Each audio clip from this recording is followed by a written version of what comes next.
Okie dokie then. So this is my spreadsheet for life planning. A bit broad, I know. Please help. I think that's how we all feel about our finances. So let's start with our income and we'll finish with our expenses. And please ignore all of my typos. So, wages, presuming you have some. If not, put whatever is relevant to you. Rent if you get it, interest if you get it, and side hustles. Let's be honest, we've all had one of those.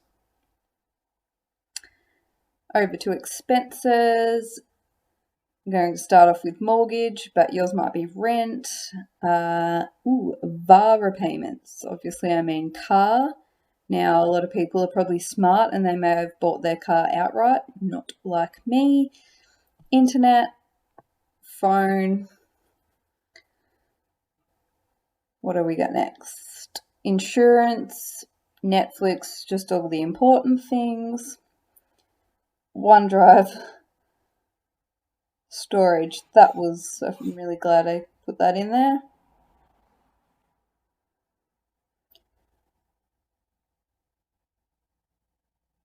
Just fix some of these typos. I tend to do a few, I was rushing. Right, fix storage. Yep, there we go. Cool. Now what I've realised is I've left out water and power, but I mean, some people don't have those expenses. It just really depends on your circumstances. And this is only to give you an idea. So groceries and fun. Now I'm a bit of a perfectionist. I like everything to be lined up properly. I like it to be bold. Just sort of sets the scene. Plan my life. Please help. We'll make these headers so they don't get lost. Underline them because that's very important. And you can press this dollar sign just to ensure that that whole column is calculated in dollars. Now, what have we got next? Enter the dollars. Oh, nope. It's going to increase the size of those cells. I must think I make more money than I actually do. And I just want to make note that this is a monthly spreadsheet. So everything that I'm entering here will be calculated monthly. So equals and times 4. So that's where I couldn't really be bothered working out my monthly wage. So I've just times it by 4. Same with the rent. If you receive any interest, that's usually only monthly. And my side hustle brings in about $100 a week. So I've got 100 times 4. Now I just want to total that up.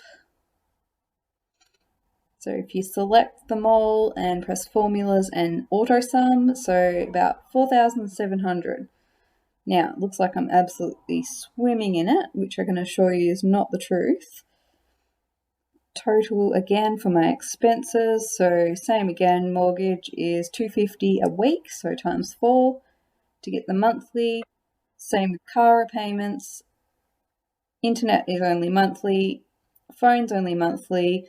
My insurance is in 3 lots, so I just add those together. So 78, 78, and 37. Netflix, the all-important. My storage. Groceries is just what I try to budget to, 70 a week. And same with fun, 80 a week, if I can manage to wrangle that in. So I'm just going to total those again. So formulas and auto sum.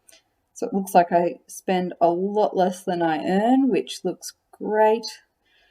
Now, this may not be the case for some people. It might come in a bit closer, or in some instances, and I know I've been in this, where your expenses outweigh your income. So that means you probably need to check up on what you're spending on. So just there, I've worked out the leftover by using my income total and taking away my expense total. And as you can see, I've put that straight to savings. So my savings per week should be my leftover total divided by 4. So $540 a week. That's best case scenario. If I was really smart, I would have that set up as a direct deposit straight to my Up bank, because that's where I use the banking app for my savings. I'm just going to make that bold so I can see my totals. So now let's set a a weekly budget. So this would just be like a guide so that every week when I get my pay, I know what I'm doing with it. I'm not waiting to the end of the month to try to find this $540. So if I add up all my expenses in a bracket, and then if I divide that by 4, that will tell me every week what are my expenses. Now I could have just grabbed the total and divided that by 4 as well, but I've gone the hard way. So bills, etc. We know that I want to save $540 every week. So my expenses and my savings plus together should equal what my wage is. I'm just going to pretty this up. So that one plus that one.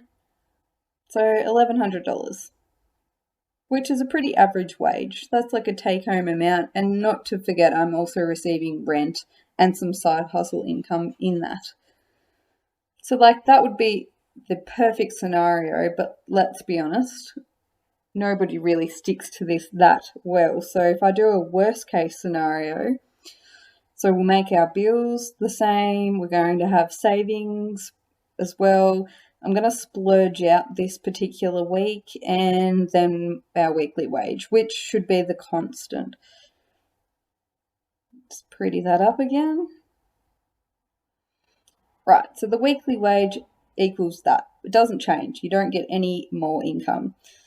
However, you do spend more money. So the bills will equal the same as last week, the budgeted amount, but let's say we got a vet bill for $150.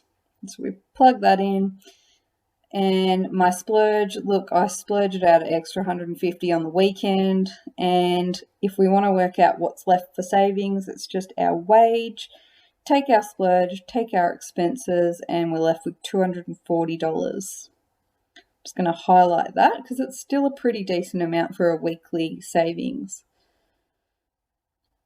So my weekly savings, my yearly savings, if we get that and times it by 52, I should save $12,000 in a year, which is pretty awesome.